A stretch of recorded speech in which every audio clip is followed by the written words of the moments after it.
All right, doing a little work on the motor today. Just wanted to make a quick video for an update. So, got a new fuel filter in, super easy install, 3 lines, some hose clamps. Ended up replacing this clamp right here. The one that was on there was a little stripped out, no big deal.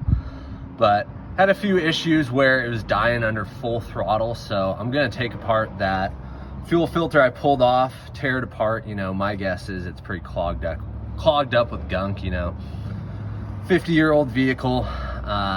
There's probably some stuff floating around the gas lines, but that's where we're at now. So hopefully that fixed it. But just wanted to get a little video of the engine bay on this beast, 77 J20. Been a while since you've seen it. Holley 2-barrel carburetor on the motor. I was looking at this earlier. I cleaned it up a little bit, but you can see factory Jeep AMC motor air filter ID plate, I guess. So pretty cool there.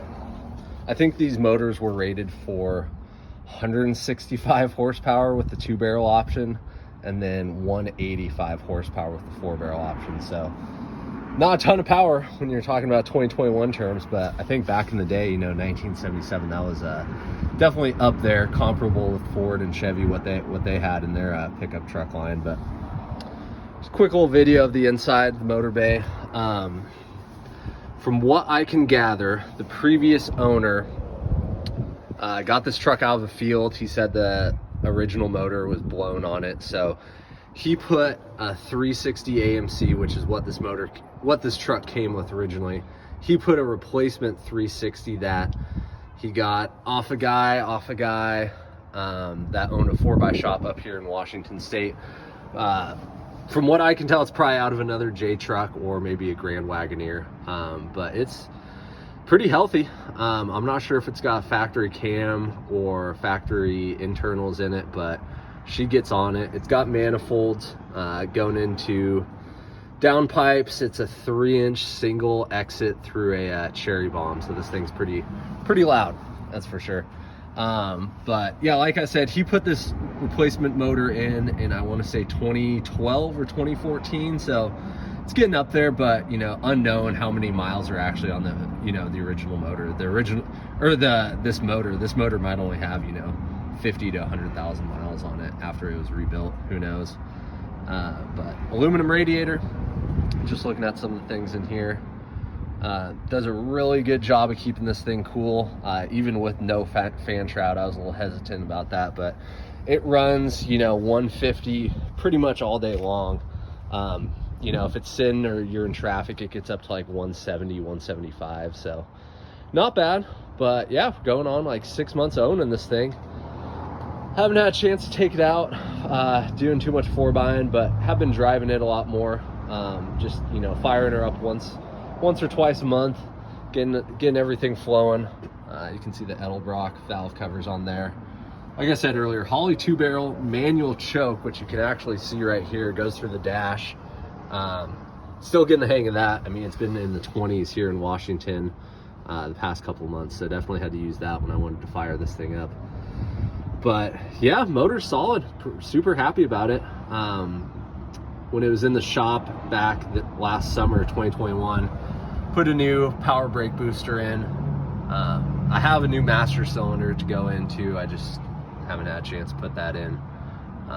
Also cleaned up the VIN plate. You can see that. Looked it up online. The color on this thing, thought it was pretty cool. It is tuxedo black over alpine white. So when the day comes I get this thing redone, I'm definitely sticking with that color combo. I think it looks great, the stripes and everything. Something else that I got is the matching AMC Lear camper shell. So this thing was quite the adventure to go get. Found it on Facebook Marketplace down in Washington, southern Washington, kind of by the Oregon border. But what's cool about this is obviously it's the right size for the J20 long bed. And if you look at the back here, Jeep custom cap by Lear. So super cool. When I saw this thing pop up, the guy had it listed for a crazy amount of money. I reached out to him, he was just really wanted to make sure it went, you know, to an owner that actually had one of these J trucks. So definitely cool meeting him. He's got a pretty hopped up J10 with a big block Chevy in it. So if you get a chance, definitely check out his page. But yeah, you can see that these factory AMC decals, they're still there. You know, obviously back in the day, that would have been red, white, and blue before it got all faded out by the sun. But not too much other than a little work here and there. Got full tune-up on it, new plugs, oil change, brake service. Like I said, that new brake booster. Did have that issue with it dying on me under super heavy throttle, and then not wanting to turn back over. So if anyone has any other suggestions besides the fuel filter, I'm gonna cut open that old one, see how bad it was. But yeah, that's the update for now. So like, comment, subscribe.